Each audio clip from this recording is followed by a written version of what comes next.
Já uma igreja unida, ela se torna um instrumento muito poderoso nas mãos do Senhor. Mas no reino de Deus, o que nos chama a atenção é a comunhão entre os irmãos. Onde existe orgulho, a comunhão é quebrada. Deus nos chama para liberar perdão. Olá, sejam bem-vindos ao meu canal. Estamos aqui para mais um vídeo e hoje eu quero estar falando de onde Deus ordena a bênção. E eu quero estar usando o Salmo 133 por base. E existe um ditado por aí que diz que a união faz a força. Embora seja um dito popular, ele expressa uma verdade que nós podemos encontrar nas Escrituras. Existe algo que Satanás odeia bastante, muito além de uma igreja grande, com uma estrutura, com talentos. Ela perde a sua estrutura espiritual quando ela é uma igreja dividida. Já uma igreja unida, ela se torna um instrumento muito poderoso nas mãos do Senhor e se torna uma grande ameaça no reino das trevas. Por isso, uma das maiores estratégias do inimigo nunca foi apenas atacar pessoas individualmente, mas dividir relacionamentos dentro da igreja, dentro das famílias, do ministério. E este salmo, ele mostra que a união não é apenas importante, ela é preciosa para Deus. Nós vivemos em uma geração em que incentiva o individualismo, que você tem que viver só. As pessoas aprendem apenas a pensar em si, a defender apenas seus próprios interesses, a cancelar pessoas quando surgem conflitos entre elas. Mas no reino de Deus, o que nos chama a atenção é a comunhão entre os irmãos. Foi por isso que Jesus escolheu chamar os 12 discípulos. A igreja primitiva, ela perseverava unida. É o próprio Jesus, antes de ser crucificado, ele orou com os discípulos. E ele disse aos seus discípulos que fosse uma só unidade. A unidade sempre esteve no coração de Deus. O Salmo 133, ele revela 3 resultados para a nossa vida que, quando nós escolhemos viver em união com os nossos irmãos. O salmista aqui compara a unidade na igreja a 2 figuras muito conhecidas em Israel, que é o óleo derramado sobre Arão e o orvalho que descia do monte Hebron. Essas 2 figuras revelam o que Deus faz quando seu povo se mantém unido, quando eles vivem em comunhão. E o primeiro que eu quero estar falando é que a unidade nos aproxima da presença de Deus. O salmista, ele diz que a união é um óleo precioso derramado sobre a cabeça de Arão. Arão, ele era o sumo sacerdote. O óleo em sua consagração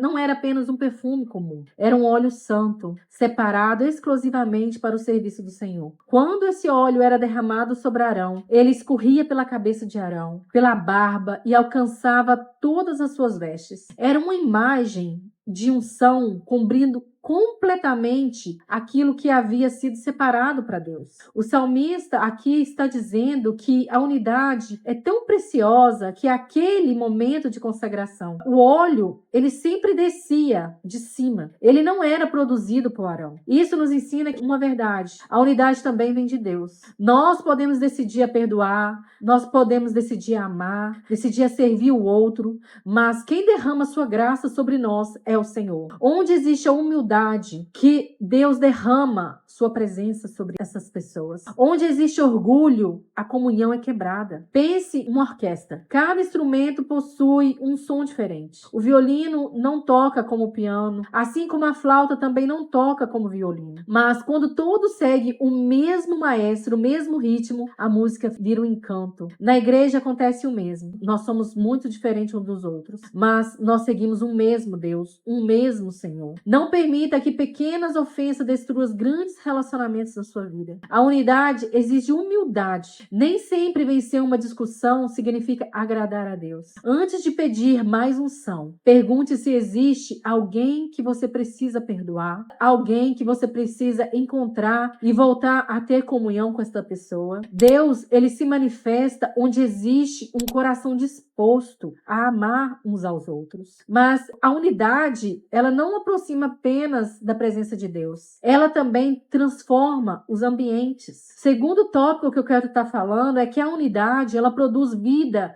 onde existia sequidão. O salmista, ele compara a unidade ao orvalho do monte Hermon. O Hermon era conhecido pela sua abundância de orvalho. Enquanto muitas regiões de Israel eram secas, o Hermon era um lugar fértil. Aquela Aquela região de Israel era seca, porém ela era muito fértil. O salmista, aquele orvalho que caía durante a noite, ele alimentava a terra, produzia vida ali onde não tinha vida, produzia frutos. O salmista, ele usa essa imagem para mostrar que a comunhão entre os irmãos produz vida espiritual, produz renovo do Senhor. Quando existe uma divisão, o ambiente ele fica pesado, as pessoas deixam de servir, a alegria desaparece, a igreja perde sua força. Mas quando existe comunhão, as pessoas são restauradas, relacionamentos são florescidos, vidas são transformadas. A união faz a igreja florescer, faz a igreja ter vida, ter alegria. Imagina uma planta esquecida sem água, ela começa a murchar, as folhas ela vai perdendo brilho, tudo parece que vai morrer. Mas basta voltar a regá-la para que ela recupere suas forças. Assim também acontece com a igreja. Quando existe amor, cuidado e comunhão, a vida volta a florescer.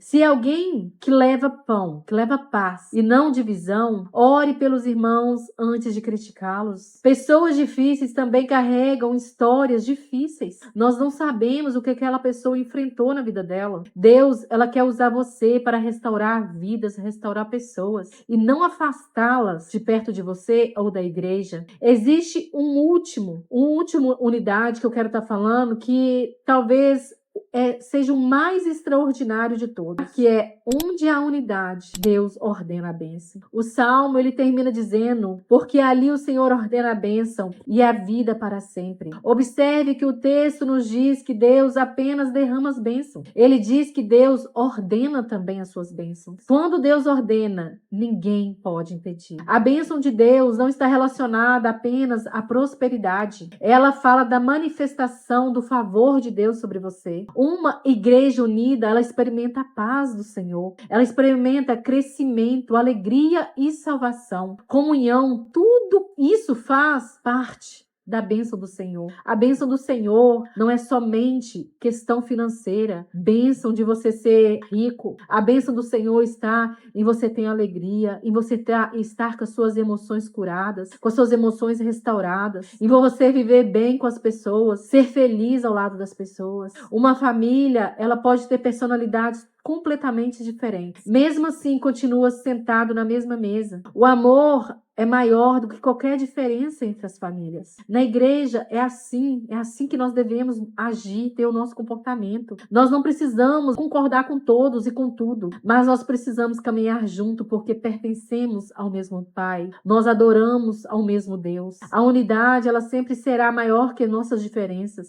Satanás, ele tenta dividir porque sabe que uma igreja dividida, ela perde suas forças. Deus procura por pessoas que construam pontes e não muros. Quando escolhemos amar, Deus libera seu favor sobre nós. E para concluir, este Salmo 133, ele me ensinou que a unidade não é apenas uma boa ideia. Ela é um princípio do reino de Deus que nós devemos seguir. A unidade, ela atrai a presença do Senhor. A unidade, ela produz vida dentro de nós. A unidade atrai as bênçãos do Senhor sobre a minha vida. Talvez Deus esteja nos chamando hoje para restaurar relacionamentos que foram perdidos, para abandonar comportamentos, para abandonar as críticas. Quantas vezes nós paramos somente para criticar uns aos outros? Deus nos chama para liberar perdão, para amar mais uns aos outros. Porque uma igreja unida não é apenas uma igreja perfeita. É uma igreja que decidiu permanecer junta apesar das diferenças. Hoje, o Espírito Santo nos faz uma pergunta. Ele quer que nós consertamos a nossa vida. Você tem sido um instrumento de união ou de divisão no meio da igreja? Ou no meio dos seus amigos, dos seus colegas? Talvez você não seja cristão, mas o que você tem feito no meio dos seus amigos? Você tem trazido paz ou você tem trazido confusão? Você é aquela pessoa que carrega a crítica, que sempre tem uma fofoquinha do outro para contar? Alguém com quem você precisa conversar hoje, com você precisa perdoar, que você precisa abraçar ou orar por esta pessoa? Que nós possamos sair daqui decididos a proteger aquilo que Deus mais valoriza, que é a nossa união uns com os outros, a unidade no meio do seu povo, porque onde existe unidade, ali o Senhor ordena a bênção e a vida para sempre. Que nós possamos seguir sendo pacificadores, sendo transmissores da paz. Que o nosso coração, que a nossa vida seja trazer alegria ao outro e não enxergar tudo à nossa volta como crítica, como algo de errado. É isso que eu tenho para falar neste vídeo hoje. E eu espero que você seja muito edificado com este vídeo.